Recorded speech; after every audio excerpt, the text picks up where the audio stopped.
Ruudustiku tüüpi küsimus on selline, kus vastuse variandid trükime ridadesse ja veergudesse trükime valikud.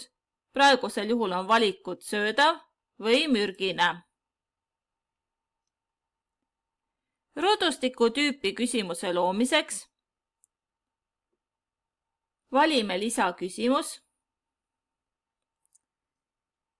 sisestame küsimuse ja küsimuse tüübiks valime mitme valikuga ruudustik. Veergudesse trükime valikud söödav, mürgine.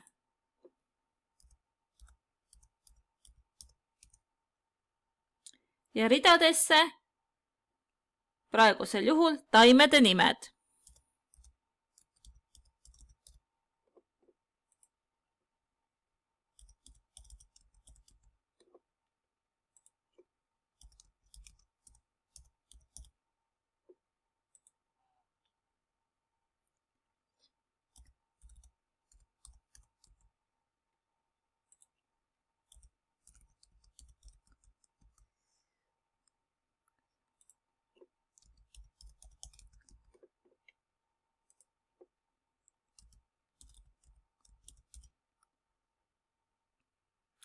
Ja vaatame küsimuse eelvaadet. Värskendame F5.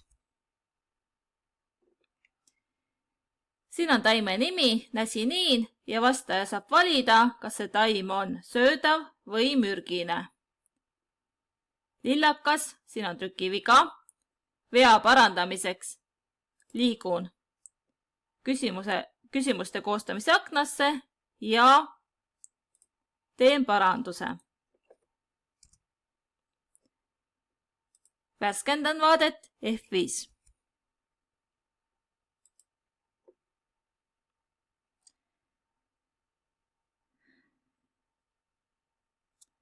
Vastaja saab valida, kas näsiniin on mürgine või söödav, kas lillakas on mürgine või söödav, kas kanarpikk on mürgine või söödav ja nii edasi.